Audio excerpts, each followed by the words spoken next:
Yeah, Jim, are you just getting things ready? It's going to be a few minutes before. Good evening. Welcome to Historic Preservation. On April 1st, 2025, I think this is at least my first April meeting, which is the way this fell. It was pretty neat. We get to have a meeting and don't miss it.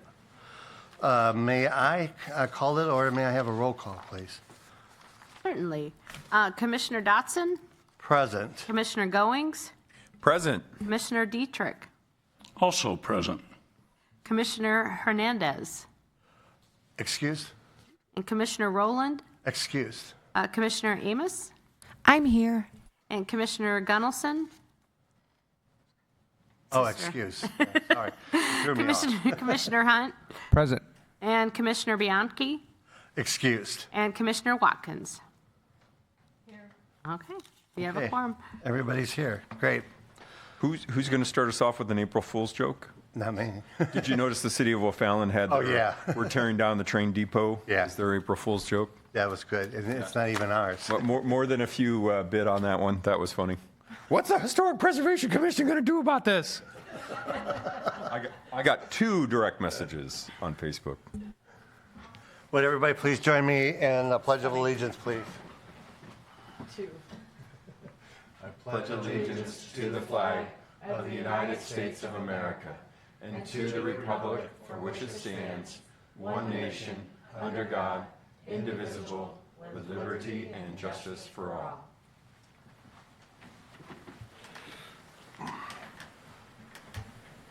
Okay, everybody have a paper and you see it on your computer. Can I have a motion to approve the agenda, please? So moved, Goings? Second. Hunt. All in favor? Aye. Aye. Aye. Agenda's approved. Everybody was sent the minutes also through email, and everybody went through the minutes. Could I have a motion to approve our March 4th, 2025 minutes? I make a motion to approve the March 24 minutes. Jana made a motion. Second. Molly seconded. All in favor? Aye. Aye. The minutes are approved. Any citizens' comments? Old business. Okay. Standing committee report from the cemetery, Commissioner Hunt. Thanks, Rick. I guess I'll start out with a quick question. Is there any update on the Guthrie burying ground? Has there been any maintenance or upkeep started? I have not received any updates. The last I followed up, they said that they would give them 30 days, if I'm remembering correctly. So I can follow up again to check to see if they've gone back out. Great, thank you. The only other thing that I have is we did receive an email from Mr. Kevin Kelly regarding the cemetery project that we're currently working on. And he shared with me that his great uncles, a Henry and Joseph Beagle, originally from Germany. Those gentlemen both served in the Civil War, and they are currently laid to rest in Assumption Cemetery. So those were 2 names that we had not come across yet. Henry Beagle is actually has a stone in Assumption Cemetery, and his brother Joseph is in one of the unmarked sections out there, but his name is listed. And he also shared with me that both of those gentlemen were founding members of the Assumption Parish. So that was interesting. So I actually spoke with Mr. Kelly on the phone, and right before we hung up, he asked if this list that we are generating is going to be published anywhere at any time. And I told him that we would love for that to happen, but at this moment we're getting a little bit of pushback, I guess, from PR to actually list the names, which, I mean, I'm not exactly sure why. In my opinion, I think it honors them, first of all, and secondly, without being disrespectful, that I mean, they all are dead. So it's not like there's any... They're no longer here. Yeah, they're not here. It's not like there's any identity theft issues or anything like that. So I think it is generating some interest. I think a full list of the 186 documented veterans would generate some interest, and maybe something over Veterans Day or Memorial's Day. I don't know, but it's going to be up to someone at a higher pay grade than our committee, obviously. And that's all I have. But go ahead, Amy. Is there a way that we can figure out what grave the other uncle was? I know it's unmarked, but is there a way to figure that out? Yeah, now that we I'm know? not sure. We could reach out to Assumption. They've actually marked the unmarked. His name's mentioned with several others who were previously in an unmarked grave, and his name is listed. So I guess the best bet would be to try to reach out to a groundskeeper or someone at the parish and see what type of records they have, how far back they go. I actually believe that the unmarked graves, there's a monument there because the monument was put there because of nobody knew where those graves were. Am I correct on that, Don? I think so. Yeah. Yeah, so they never have found those graves. Okay. But it's really nice to have that there. And and we have to give that report. Eventually we need to give a report to the our veterans people here. And we'll see what could happen with it that way, as far as it getting on there. Thank Okay. you very much for your report. You're welcome. Gary. I'm really excited that somebody called about their Civil War people. Yeah. Okay. Education Committee, Cheryl's not here, so we will miss this one. I think she's actually waiting on, we get approval on our grant to then start working on the education brochures. On the O'Fallon Historic Designation Subcommittee, that would be on the Heald Home. And we actually are going to meet this Thursday to Janet and I and meet with Amy and type everything in to do the preliminary that they asked to do before we waste our time and go any further, so we just do the preliminary papers on that. We have everything on that. Janet, you have anything to say about that? No, but when we get to the preliminary, some of that we can move over onto the final one too, and that'll help us. Okay. This is about getting the Heald Home on the National Historic Register. Yes. correct? Yeah. Because I think we've already approved the application for O'Fallon Historic Right. Landmark, which is Right. just slightly less prestigious than the A national. little more detail. Yeah. Well, I mean, a lot more detail, actually.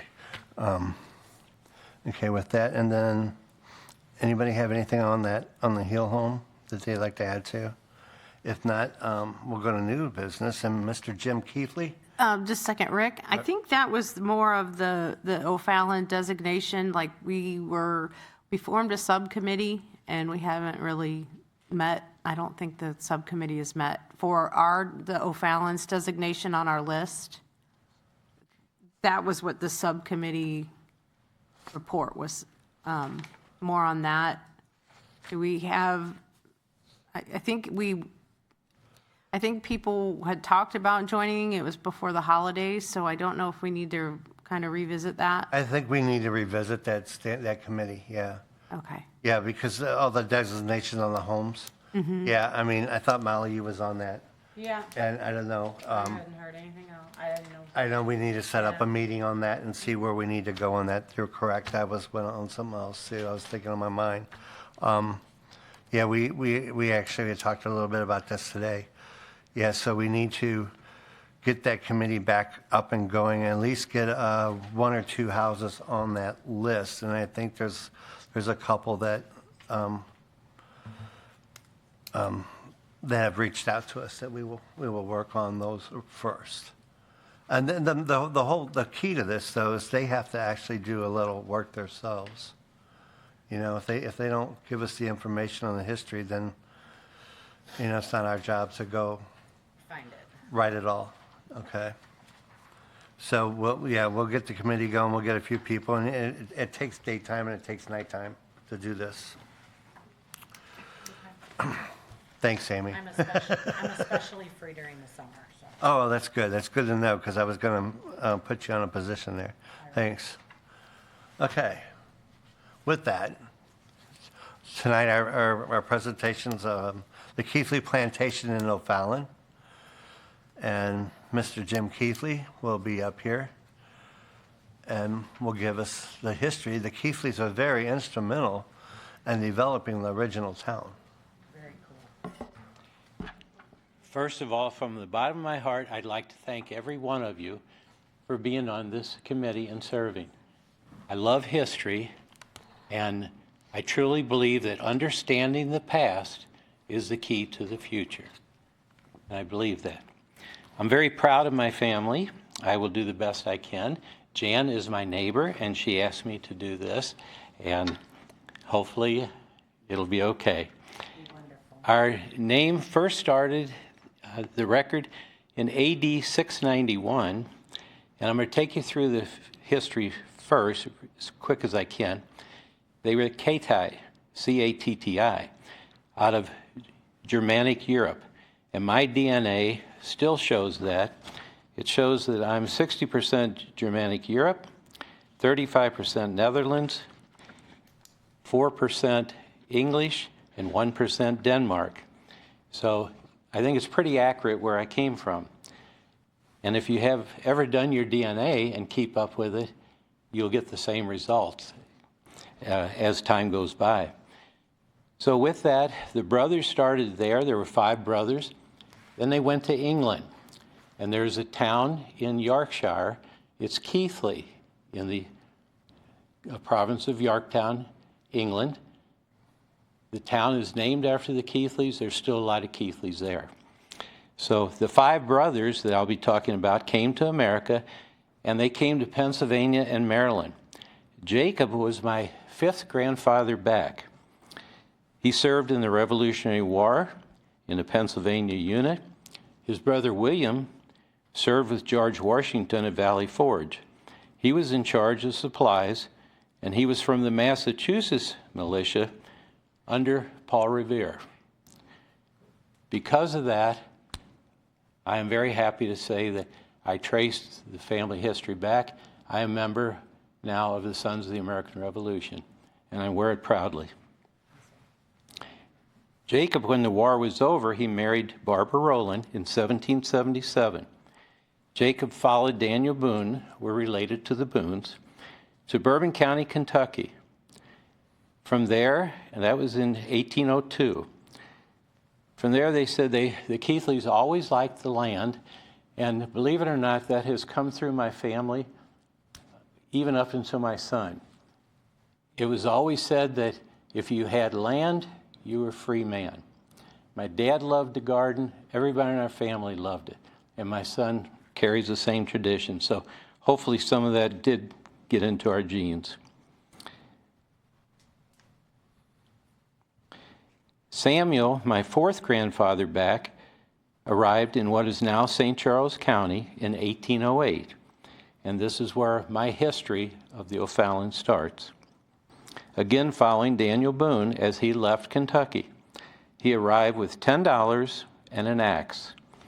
He married Polly Burkett, which is an old name in St. Charles County history, the daughter of Peter Burkett. The first 3 or 4 years were very hard on him. They had 14 children. Polly died at the age of 40. He became known as Uncle Sam, and for his good deeds in helping the poor. His second wife was Polly Gilbert Stone. In time, they had one of the finest farms in the county. His third wife was Nancy Sanders Pullum.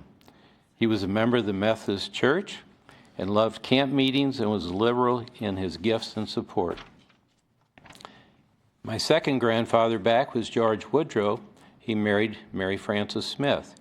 My grandfather, Harry Sidney, married Leonore May Meddy. My dad was Woodrow Elbert Keithley, and he married Dorothy Eckelmeyer, which is an old name of the German families that helped found Frieden's Church, because that was all Germans in it that day. I used to ask Mom, why are these people at our family reunion? And they were the Westermeyers, the Horstmeyers, and she said, Jim, if it ended in a Meyer, we're all related, because that was here at the time around Frieden's, and that's who you married. Samuel, other brothers and sisters and their children married into names you might have heard in the area: Hostetter, Burkett, Cottle, Boone, Rowland. This one I never could pronounce. Castlio. Is it Costly? Osley, yeah. Costly, that's what, okay. That's what I thought. Audrain, Darst, Pullum, Bramford, Howe, and Spider. Samuel's brother Abraham married Tina Rowland. He lived in Fort Femme Osage. Lieutenant Colonel Daniel Boone was the commandant at the time. A story about him: supposedly he was the first white man killed in the county. He placed a bell around his horse, and when he let him out at night, the next day he could always find him because he heard the bell. Well, the Indians soon learned that we know what to do now. So when he went out one day to find the horse, he was shot by an Indian and killed. Mary Polly Keithley married Isaac Hostetter. They hollowed out a log in Kentucky, a 60-foot sycamore, and floated down the Licking River to the Ohio River, to the Mississippi River, and to the Missouri River, and landed at St. Charles, Missouri, in a 60-foot canoe. 3 families came and all their belongings. So it shows you how little you could take when you made those trips in those days. The families were all in a canoe with their possessions. Roland Keithley came in 1816. Joseph came in 1852. Samuel not only served in the Revolutionary War, but also the War of 1812. On October 11th, 1969, the St. Louis chapter of the National Society, United States Daughters of 1812, placed a marker on his grave. Samuel had served with Captain Daniel Morgan Boone, company of mounted rangers, under the command of Colonel Alexander McNair. They were scouts and frontier guards. His story about 1812 is in the 1812 War Cry, which was a monthly magazine that they put out, and they have the whole story, the veteran Samuel Keithley. So I kept a copy of that for the future. When Samuel celebrated his 80th birthday, he had 20 children with 3 marriages, 112 grandchildren, 34 great-grandchildren, and 34 son and daughter-in-laws. At the time of his death, R.J. Loving of Flint Hill gave the eulogy to what they say was an immense crowd. The kids alone would be an immense crowd. For his service in the War of 1812, he had been granted 160 acres in what is now O'Fallon. 2 stories about Samuel kind of tell a little bit about the man, and I'm proud of the stories.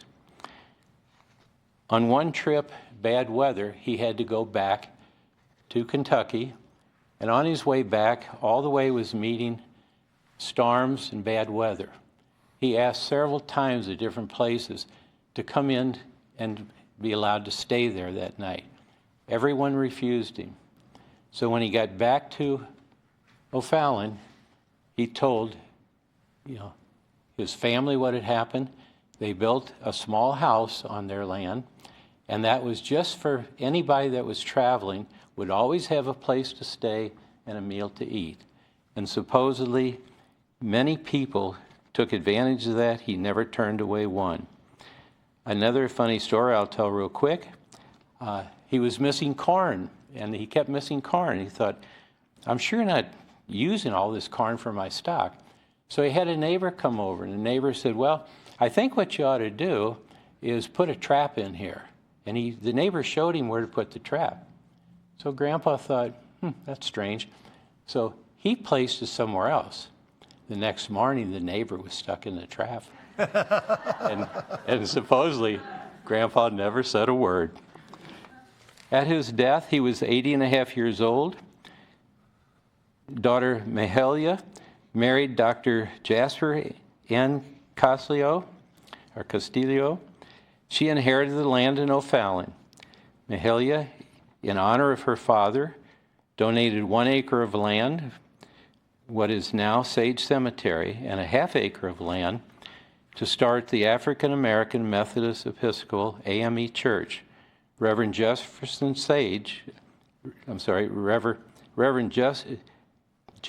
Franklin Sage was the minister. He was a traveling minister. He went from Montgomery County all the way to Pike County and in the St. Charles County. The little church became known as Sage Cemetery and Sage Chapel. The field that they liked to worship in was filled with sage, and that's actually where it got its name. African American churches that used Sage Chapel Cemetery were Sage Chapel, Craven's Methodist Church, and Wishwell Baptist Church. Today, the cemetery is maintained by the City of O'Fallon. The City of O'Fallon has documented 117 burials, 17 individuals documented as slave-born. Only 37 graves have headstones. The cemetery was placed on the National Register of Historic Places in 2018. The last interment was made in 2015. Area African American families have used the cemetery for over 100 years. The church building that was originally associated with the cemetery was located half a mile to the north. A new marker was donated in August 2017 by Sage Chapel Cemetery's neighbor, the VFW Post 5077, to replace the World War I marker of veteran Howard Morris. Today, Sage Chapel looks much like it has over 100 years ago when the deed was first given. The second sign that's been erected, the first one kind of over the years was worn and kind of lost its value. The second sign is a recent Boy Scout Eagle project completed in 2015. It's a larger sign that reads Sage Chapel Cemetery. In August of 2017, the community's concern for the local landmark came a most moving tribute in realization of its importance. The family of Howard Morris, Mrs. Phyllis Hayden, was presented a brand new headstone for her uncle with a full military funeral conducted by VFW Post 5077. One of the most beautiful cemeteries attended by hundreds. Excuse me.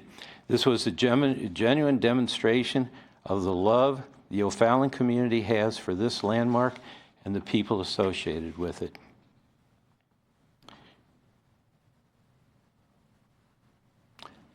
And that's it. Here is a picture of Grandpa's Samuel's farm. And are there any questions? I have one. Where was his land located in what is O'Fallon now? Okay. Luckily, a friend of mine who I went to grade school with and high school and college, and I'm in SAR with him, Dennis Hahn. Some of you might have heard Dennis. One day we met at Ethel's restaurant, and he said, Jim, I'm going to tell you some history about your family I've discovered. And he was the one that helped start me into SAR. And he said, would you like to see that, they actually had land donated as a cemetery? And I said, is it very far? And he said, no, not very far. And I said, well, okay, let's go see it. So we walked out of Ethel's restaurant, and right across the street is Sage Cemetery. That was part of Grandpa's 160 acres that was presented to him for serving in the War of 1812. So that's where it's located. Okay, so in that general area. It's right across In that the general street, area. Right across the street. Mm-hmm. I just had a comment. We have Samuel Keithley documented in our cemetery project that we're currently working on. Really? We have him documented and being buried in Mount Zion Cemetery. He is. And then we also have an Oscar Keithley. I don't know if it's probably some type of a relation, who apparently served in World War I. And he's also buried out at Mount Zion. Yeah, most of the Keithleys that came here, almost everyone in the state of Missouri is related to our family. If they will tell me who their grandfather was, I can connect them to the family tree. So, very happy with that. But, yeah. Now, Jim, that's also Keithley with a EY and a Y, which is the same family, correct? It sure was. Yeah. In fact, when Jan and I visited Gettysburg, one thing about history that I really love the Revolutionary War and studying the Civil War. The Civil War was so profound that I don't think we can ever imagine what they went through. But brothers, one would fight for the North, and it would be Keithley. One that would fight for the South would be Keithy. And that's how decisive that was. And when we were at Gettysburg, I made a list of all the Keithleys that fought in the Civil War. And it was astounding to see that. I was looking for family members. I was looking for a family member, and I stumbled on the Keithley family. And I was doing some research on Samuel. I have him at the Masonic Lodge when it was in Tennessee, down on Main Street, St. Charles, when we became a state. Then he became part of the state of Missouri. The Masonic Lodge became part of the state at the same time. Then I found him back up here before he passed away, up here, which now is Goodwood. He was in that lodge. It was upstairs in Goodwood. Yep. And I was looking for a family member of mine, which was a Van Berkelo. Yes. And it come to find We're out, married. here he was. That family, yes. One of them was married to Jacob, which was a furniture guy, and then the other one, the twin brother, was married to Amanda Keithley, which was Samuel's first great granddaughter, and that's how they came about. And I found these families, and through that I found out that our log cabin down here was also Mervyn Keithley's log cabin that he had bought that last into the property when Samuel passed away. He bought that last piece of property, and he built that log cabin for Mary Darst. I need to get that information from you because so- I did not know that. Yeah, so that log cabin was, and that's where the Schnooks is today. It's pretty cool. So I do have a lot of information on them by looking for the family. And you talk about the Van Berkelos, and Mahala was also married to Peter Audrain first. Mm-hmm. And then Audrain's Pierre Audrain was here too until he went to Midville, Idaho, and then he ended up in Texas. But he was up there with his cousins. I've followed that family around, and Samuel Keithley Audrain and all them were out of my Masonic Lodge, which was now in Defiance. And it's pretty neat to follow those families around and all those names. Samuel was a great guy. I heard nothing about him. Mr. Loving was a good guy out of Flint Hill. And we believe that some of us believe that the Sage Cemetery actually has graves here from 1820s. We really believe that. Yeah, that's really true. And he was I heard a lot of things. I heard some bad things about him, that he got mad with Mr. Krekel one time, Arnold Krekel, because of the fact Arnold Krekel had come around. But, it was during the Civil War. You didn't want any soldiers around you because they would steal your livestock. Yeah. It wasn't didn't like him because of the person. You didn't want them around because they'd steal your stuff to survive. And you had to survive. Yeah. A lot of people don't realize that it was survival back then. I'll tell you a story about that too. One of the funniest stories, because they said Samuel became so well known, and he had one of the largest plantations in the county. And during the Civil War, the Union soldiers from St. Louis came out, and they were getting horses, and they were telling the people, "Don't worry about it, Uncle Sam will pay for it." So they showed up at Uncle Sam Keithley's house the next day for payment. And he's like, "What are you talking about?" And he had to explain to them, they're talking about the government. but they actually came to his house. I'm very lucky that there was a book written, Early Missouri Pioneer Families. Right. And our family history is in it. And that really started me because I've got a copy of the book. Well, Jim, what about the Keithley Funeral Home that was uptown? Yes, that was, yeah, that is one of the relatives. One of and- them. Jacob's, yeah, and I just found an old map that I had on my phone I took a picture of, and it actually states that Jacob's was right over here on Elm Street.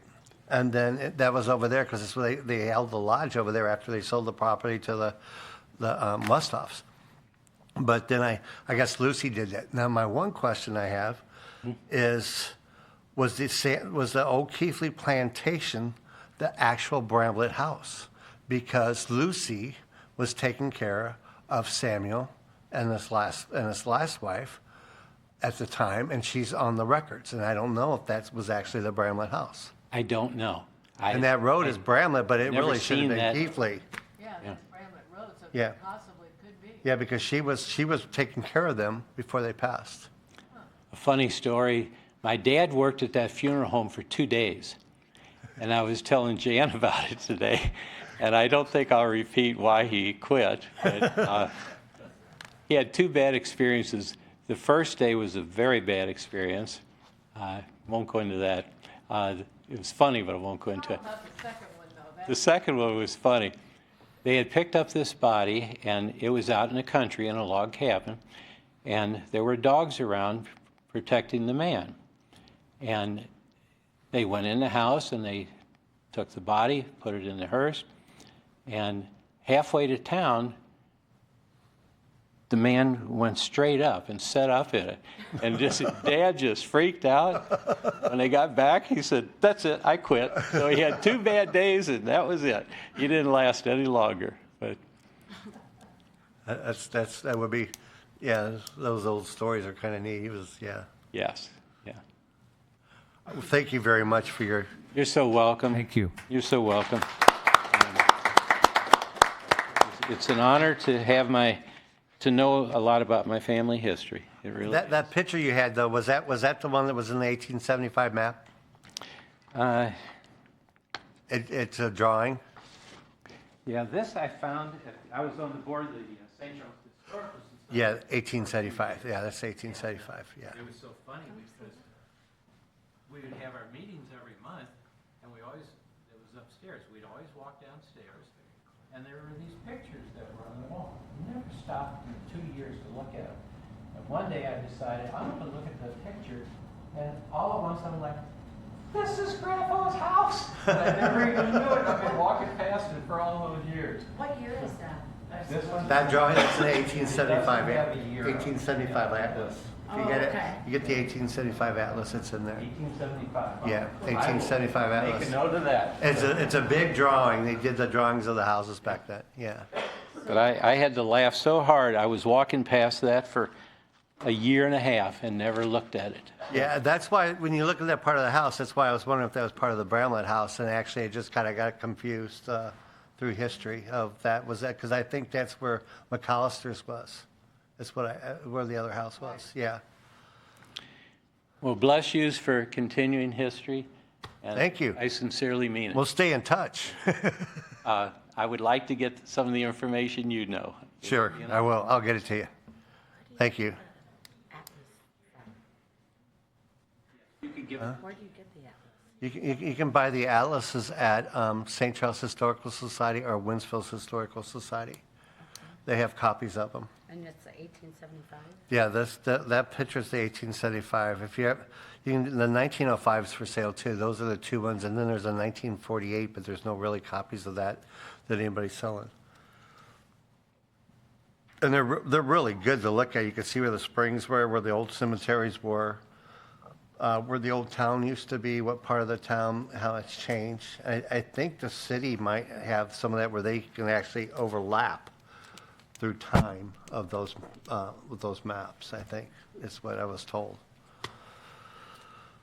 Okay, with that, we'll go on to Westhoff Grain and Mercantile Building, Goodwood, excuse me, Goodwood update. Tanya, please. Thank you, Rick.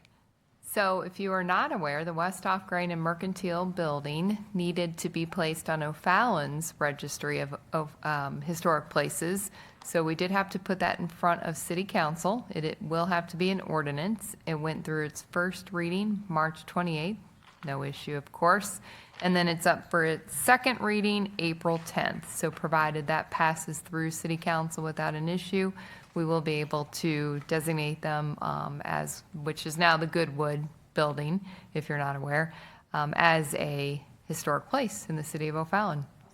And it is up for nomination still with the National Registry. I'm not sure what the timeline is to hear back from that, but Yeah, there state is. did approve it, and it's with, Yeah, it's approved, but it just has to do, I think that other 2 months, 3 months for it to go through The to go national. through that other section of stuff.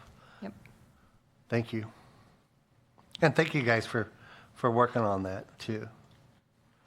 Log cabin update. I'll talk about my part that I know about, that we are going to do a virtual log cabin. We're going to create a log cabin, a virtual, do the log cabin virtual. You know we have a real one though, right? Yeah, but this is for the people that can't get there. But we are going to do a virtual log cabin, and you know, it'll take a little time. We'll have to write out a little bit about some of the objects and stuff, and then see how we go about doing that. But I think it'll be really neat because we can. There is a log cabin on YouTube that just takes you around it, but this will be a little more detailed, I think, and we can do education through that. Or people that can get there. Could we do the same thing with the Port Zumwalt We could probably do that too. and the Healed Home And we could probably do and it all. Sage Chapel? Yeah, just wait a minute. Why aren't you writing these down? Let's do one. No, but I think that would be, it's going to be a fun process. There was Charlotte, there was by the Arabian showboat, or the Arabian boat out in Kansas City did a little thing on Charlotte, the little dhow. If you guys have not seen that video, I'll send it to you. It's kind of neat how it went into detail and told the story. And with that, I'll go to Tanya on the next part. So part of the problem with the log cabin is that we can't open it to the public since it's not ADA compliant, although that is something we're talking about to see if there's any way we can change that. We did have a meeting kind of internally, and Rick joined us to meet with volunteer services to get some volunteers lined up to help with this project, as well as parks. And one of the items that was suggested was to have our our code enforcement officer go do an inspection to make sure that it is safe for volunteers to go into for this project. Obviously, some of it will involve cleaning up the cabin a bit, maybe organizing the contents inside before we do have communications go in and do the virtual tour. So there were just a few suggestions that came back from code enforcement, which Parks is working with facilities on to get improved so that it is a safe experience for our volunteers. Nothing hugely substantial, nothing extremely cost prohibitive. So it's just a matter of getting those updates done, and then we can have the volunteers sign up and get going on the project. Thank you. And it's exciting. It really is. It's a big project, but it'd be exciting. Yeah. Will you be sending out like a link to sign up to volunteer if you wanted to do something with it? I don't know. Rick, I know that you had some people express some interest already. Yeah, we have some people of interest that would, for volunteering, it would have to go through volunteer services. So if you can go ahead, I would say sign up and then say something, the log cabin, I would say that, and then we'll go from there. Because we still have to write that up yet. Yeah, once it's ready to begin work. When it's approved, then we can go in there, yeah. Can you find that on the website? What? Volunteer services. We'll send it to you. Okay. You can find volunteer services is on the website, but we. Yes, but it's we on can the send it city's to you website. generally. Okay. And And they give you a good lanyard. Yeah, thicker I got a one. rope. Okay, anybody have anything else on the log cabin? Okay, we're good on that. Sage Chapel, I'll give you an update on that. What's going on with the Sage Chapel is, oh, I had that on my other paper. There you go. On May 6th, Tuesday, May 6th, at 11 a.m. to 1 p.m., the VFW 5077 is a service day at Sage Chapel Cemetery. And so, along with some of our staff here and people here, along with volunteer service, the Parks Department, and the VFW, we are going to clean up Sage Chapel between 11 and 1 p.m. on that day. So if you're interested in, get a hold of Volunteer Services. And that's when? That is on May 6th, that we have it's our next meeting, but it's from 11 a.m. to 1 p.m. And it's a service day for the VFW. It's their service project, but it's part of the service project along with the Volunteer Services, Parks Department, and Preservation. Did I leave anybody out? Okay. I don't leave anybody out. So if you're interested, it's a nice project. I mean, there's some wild honeysuckles and stuff over there that need to be cleaned up. There will be no touching any of the stones, though. Okay, those are, but everything else. And Jim, also the sage is still growing. I don't know if you know that. The wild sage is still in there, on the back end. Cool. Okay. Okay, number 5, St. Charles County Historical Society 250 commemoration. Yeah. That's easy for you to say. Yeah, it's not easy for me to say. Okay, what this is, St. Charles County Historical Society. It said, did you know that America is turning 250 years old in 2026? Come join the St. Charles County Historical Society, 101 South Main Street, St. Charles, on April 18th, 2025 at between 5 and 6:30 p.m. for its kickoff event of the American 250 commemoration. Okay, we will join. Just call it a gala. Yeah, we will join historic sites and state houses across the nation in lighting 2 lights to commemorate the 250th anniversary of 2 If by Sea and Paul Revere's Midnight Ride, which took place April 18th, 1775. After the lantern lighting, the public reading of the famous poem Paul Revere's Ride by Henry Wadsworth Longfellow, we will enjoy light refreshments and patriotic treats and drinks together. If you own period clothing, dress up at that time. And if you want to visit St. Charles Historical Society.org, it's scchs.org, or call 636-946-9828 if you have any questions. O'Fallon will be participating by having the mayor have a lantern in his own office window at the city. I actually did send this to my grandkids up in Troy so they can tell their teachers to teach them that. And just so they know, because they're not teaching them, the things they really need to learn. Okay. New book out on Paul Revere. Is there? I only found out a few months ago that Paul Revere was actually charged with treason Yes. during the Revolutionary War. I'm not sure many people know that because he's... I just got a thing from Barnes & Noble, a brand new book out. And Rick Axis's new book, The Fate, he goes up to Charleston, and now it's Charleston on. It's the second phase of the Revolutionary War. His book is coming out in 2 weeks, too. Thank you. John, is your dad right? Is your dad Revolutionary War? Yes, is your dad still Doing writing? anything? No, doesn't write. He wrote a book on generals of the Revolutionary War who were killed.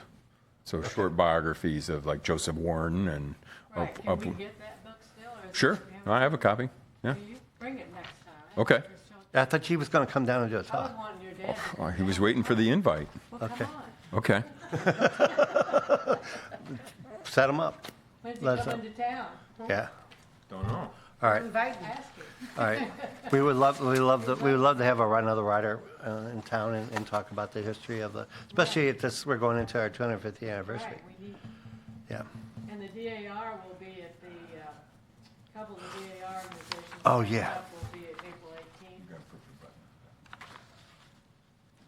Couple of the DAR organizations will be at the April 18th meeting, and also when Carolyn Close has the one at O'Fallon at the Healed House, they'll be here too, dressed in period clothing.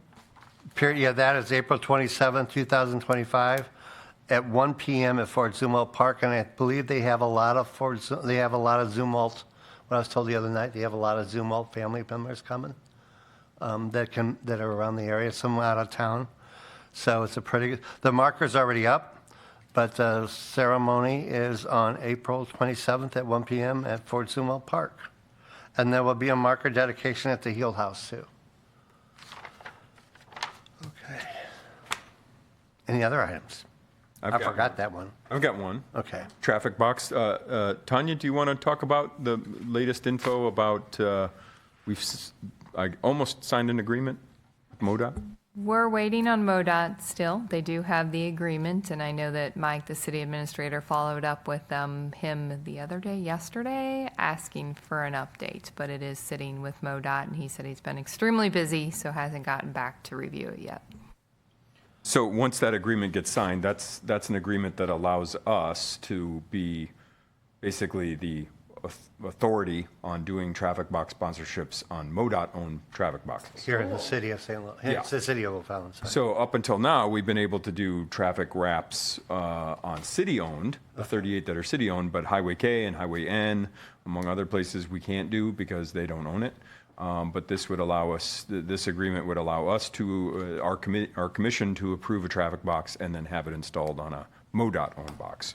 So my hope is that we'll get all the businesses along Highway K a little bit more interested, being that they can now do the box out front of their place. Well, yeah, that because they have some great sidewalks over there. I think they're 5 foot wide or whatever yeah, so that would be good. Certainly get a lot of traffic. So we already have 2 applications that this commission's already approved. We're just waiting for MoDOT to sign the agreement, and then they're in very visible, right at major intersections. Like one of them's at Veterans in K, and the other one's at South Outer 364 in K.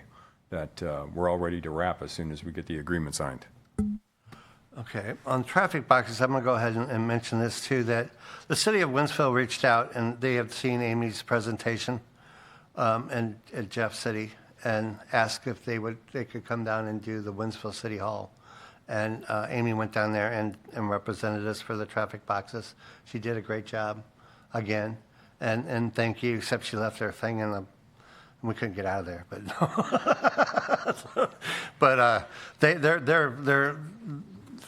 they got a pretty neat.